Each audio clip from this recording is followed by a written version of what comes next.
Hello दोस्तों, जय हिंद, जय भीम, जय संविधान। पिछली क्लास के अंदर हमने जो बात करी थी, वो हमने बात करी थी सिंधु घाटी सभ्यता के शुरुआत की हमने बात करी थी। अब ये जो हम अपनी क्लास लेकर के आए हैं, इस क्लास के अंदर हम समझेंगे सिंधु घाटी सभ्यता के पतन के प्रमुख कारण क्या थे। हम सिंधु घाटी सभ्यता को हड़प्पा सभ्यता भी कहते हैं। आपके एग्जाम के अंदर ये जो क्वेश्चन है, ये दोनों तरीके से आ सकता है। सिंधु घाटी सभ्यता के बारे में बताइए या हड़प्पा सभ्यता के बारे में बताइए। मतलब दोनों का सेम ही है, मतलब दोनों का समान ही है। ठीक है। सिंधु घाटी सभ्यता और हड़प्पा सभ्यता दोनों एक ही हैं। पिछली क्लास के अंदर हमने जाना था कि इसकी शुरुआत कैसे हुई, सिंधु घाटी सभ्यता की, हड़प्पा सभ्यता की। अब इसके अंदर जानेंगे सिंधु घाटी सभ्यता के पतन के प्रमुख कारण। तो हम अपनी क्लास स्टार्ट करते हैं। हड़प्पा सभ्यता, जिसे सिंधु घाटी सभ्यता के नाम से भी जाना जाता है, प्राचीन विश्व की सबसे प्रमुख और उन्नत शहरी सभ्यताओं में से एक थी। ये जो सभ्यता थी, ये प्राचीन जितने भी शहरी सभ्यताएं हुई हैं, सबसे प्रमुख एक तरीके से हम कह सकते हैं सभ्यता को। इस सभ्यता के जो अवशेष हैं, वो तकरीबन ईसा पूर्व 6000 वर्षों से पहले के मिल चुके हैं। और ये जो सभ्यता है, ये उन्नत शहरी सभ्यता थी। इसके बारे में हम पढ़ रहे हैं अभी। लगभग 1900 ईसा पूर्व के बाद इस सभ्यता के प्रमुख शहरों का पतन शुरू हो गया था। लगभग 1900 ईसा पूर्व में इस जो इसके शहर थे, इस सभ्यता के जो शहर थे, उनका पतन शुरू हो गया था। इतिहासकारों और पुरातत्वविदों के अनुसार किसी एक कारण से इसका विनाश नहीं हुआ, बल्कि इसके पीछे जलवायु परिवर्तन, प्राकृतिक आपदाएं और आर्थिक विघटन जैसे कई कारण जिम्मेदार थे। इन जो ये सभ्यता है, सिंधु घाटी सभ्यता, जिसे हम हड़प्पा सभ्यता कहते हैं, इस सभ्यता के पतन के पीछे कोई एक सिंगल कारण नहीं था। अलग अलग इतिहासकारों ने इसके अलग अलग कारण बताए हैं। बहुत कॉन्फ्लिक्ट है इसमें भी। बट जो हमें प्रमुख कारण मिलते हैं, वो मिलते हैं जलवायु परिवर्तन, प्राकृतिक आपदाएं और आर्थिक विघटन। इसमें मेन जो कारक थे वो यही थे इस सभ्यता के खत्म होने के पीछे।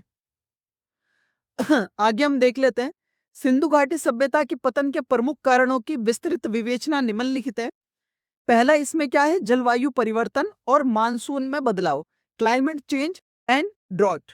आधुनिक शोधों और पुरातात्विक अध्ययनों के अनुसार जलवायु परिवर्तन हड़प्पा सभ्यता के पतन का एक सबसे मुख्य कारण माना जाता है।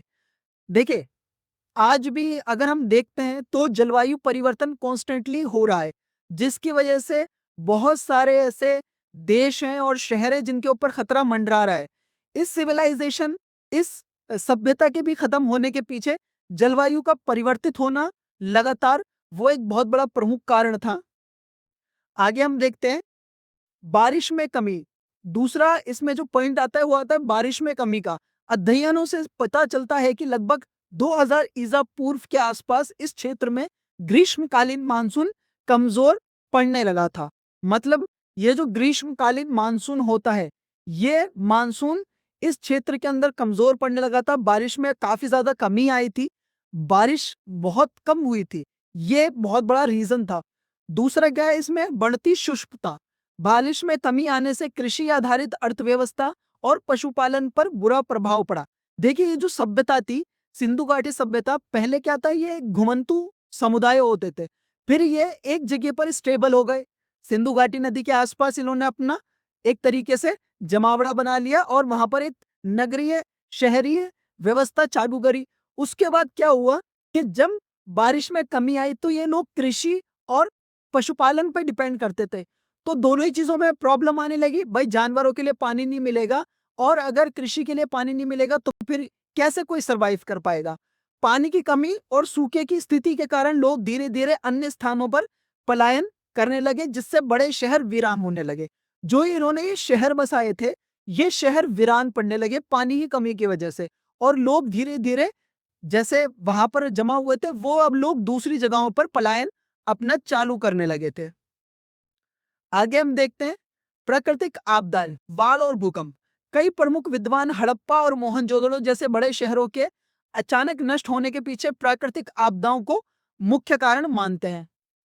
पहला है इसमें भयंकर बाढ़। सिंधु नदी और उसकी सहायक नदियों में अक्सर आने वाली विनाशकारी बाढ़ को कई इतिहासकारों जैसे जॉन मार्शल और अर्नेस्ट नेके ने पतन का कारण बताया है। मोहनजोदड़ो में गाद सिल्ट की कई परतें इस बात का प्रमाण देती हैं कि इस शहर में कई बार बाढ़ आई थी। जिन लोगों ने इसकी पुरातत्वविदों ने जो इनकी पूरी तरीके से एक रिपोर्ट तैयार करी है, जिन्होंने इन शहरों की खुदाई करके जानकारी हासिल करी है, उनका मानना ये था कि इन शहरों के अंदर, जैसे जिसमें मान लीजिए शहर है, अब इसमें मोहनजोदड़ो है ना? तो मोहनजोदड़ो में क्या है, गाद। जब बाढ़ आती है तो पानी की एक गाद बनती है ना, वो गाद मिली है इनको इस शहर में से।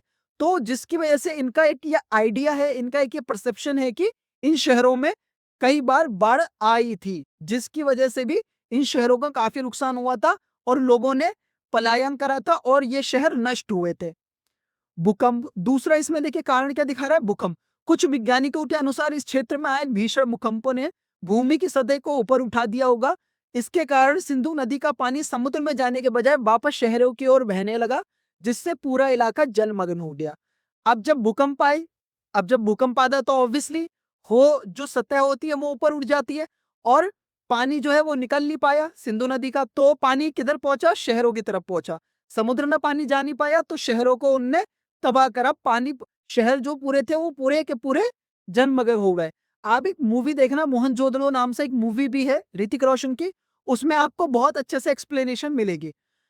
अब इसमें क्या है, नदियों के मार्ग में परिवर्तन, shift in river courses. Harappa सभ्यता का विकास मुख्य रूप से नदी घाटियों में हुआ था, जो सिंचाई और व्यापार के लिए महत्वपूर्ण थी। पर क्या हुआ, सरस्वती नदी का सूखना, जलवायु परिवर्तन और भूवैज्ञानिक गतिविधियों के कारण कई नदियां या तो सूख गई या उन्होंने अपना मार्ग बदल लिया। विशेष रूप से प्राचीन सरस्वती, जैसे हम घग्गर या हथरा नदी के सूख जाने से राजस्थान और हरियाणा के कई समृद्ध इलाके रेगिस्तान में बदल गए। जब नदियों ने अपना रुख बदल दिया, जब नदियां शिफ्ट हो गई, है ना, तो उससे क्या हुआ कि जो सूखा था वो पड़ने लगा। जैसे बहुत बड़ा हिस्सा जो था वो राजस्थान के अंदर आता था। ये जो शहर बसे थे ना, है ना, सिंधु घाटी सभ्यता की जो ये शुरुआत हुई थी, तो राजस्थान में भी कई शहर थे। पर क्या हुआ, जब नदियों ने अपना रुख बदल लिया तो यहाँ पर क्या था भाई, ये आप आज देखते होगे कि काफी ज्यादा रेगिस्तान है राजस्थान में भी। तो वो एक तरीके से रेगिस्तान में बदल गया इलाका, जो जहां पर पहले नदियां बह रही थी अब वो इलाका पूरा सूख गया था। तो ये भी एक बहुत बड़ा महत्वपूर्ण इसका पॉइंट था। इसके अलावा क्या है, सिंधु नदी का खिसकना। सिंधु नदी भी समय के साथ मोहनजोदड़ो से काफी दूर खिसक गई, जिससे पानी की कमी के कारण शहरों का पतन हो गया। ये जो सिंधु नदी थी, अब कॉन्स्टेंटली बह रही है कोई नदी, लेकिन जब जलवायु परिवर्तन होगा तो नदियों में भी तो चेंजेस आएंगे ना। तो जो नदी, सिंधु नदी बिल्कुल मोहनजोदड़ो से सट करके बह रही थी, अब क्या हुआ, उसने भी अपना थोड़ा सा जगह बदल ली। तो उससे क्या हुआ कि भाई वहां पर भी सूखा पड़ने लगा और पानी की कमी शहरों के अंदर होने लगी। अब इसके अलावा देखिए, अगला जो इसके पीछे कारण बताया जाता है वो है बाह्य आक्रमण, आर्यों का आक्रमण। आरंभिक इतिहासकारों जैसे कि सर मोर्टिमर व्हीलर ने हड़प्पा सभ्यता के पतन के लिए विदेशी आक्रमण के सिद्धांत को प्रमुखता दी थी। ये जो है सर मोर्टिमर व्हीलर, इन्होंने क्या कहा कि भाई ये जो सिंधु घाटी सभ्यता का अंत हुआ है, इसके पीछे बाह्य ताकतें थी, इसके पीछे विदेशी आक्रमण था, जिसकी वजह से इस सभ्यता का अंत हुआ है। व्हीलर का क्या तर्क था, ऋग्वेद में वर्णित पुरंदर किले तोड़ने वाला और हरियुपिया हड़प्पा की पहचान के उल्लेखों के आधार पर माना गया कि आर्यों ने इन पर आक्रमण करके इस सभ्यता को नष्ट कर दिया। सर मोर्टिमर का क्या कहना है कि भाई जो आर्य थे उन्होंने क्या करा, इन पर आक्रमण करा और इस सभ्यता को पूरी तरीके से नष्ट कर दिया। ये किसका कहना है, ये कहना है सर मोर्टिमर व्हीलर का। ठीक है, तो ये नाम याद रखना आप। इसके बाद आलोचना होती है, बाद के पुरातात्विक शोधों ने इस सिद्धांत को खारिज कर दिया। अधिकांश आधुनिक इतिहासकार जैसे कि रोमिला थापर का मानना है कि आक्रमण के बजाय ये सभ्यता आर्थिक दबाव और प्रशासनिक शिथिलता के कारण धीरे धीरे समाप्त हुई। मतलब जो अभी के न्यू कह सकते हैं हम कि भाई जो नए इतिहासकार हैं वो कहते हैं कि भाई इसका आक्रमण से कोई लेना देना नहीं था, इसका सीधा सीधा मतलब है आर्थिक दबाव बढ़ा शहरों के ऊपर और प्रशासनिक शिथिलता होने लगी, जिसकी वजह से ये धीरे धीरे समाप्त हुई है। ये जितनी भी सिविलाइजेशन थे, ठीक है। अब इसके बाद क्या आता है, एक और इसके अंदर पॉइंट क्या है, वनों की कटाई और संसाधनों का अति उपभोग, इकोलॉजिकल डिग्रेडेशन। इस उन्नतशील सभ्यता को बनाए रखने के लिए भारी मात्रा में लकड़ी की आवश्यकता होती थी, विशेषकर पक्की ईंटों पर पकाने, बर्तन बनाने और ईंधन के लिए। लगातार जंगलों की कटाई के कारण पर्यावरण असंतुलित हो गया। वनों के नष्ट होने से भूमि का कटाव बढ़ा और बारिश में कमी आई, जिससे मृदा की उर्वरता घट गई और कृषि उत्पादन प्रभावित हुआ।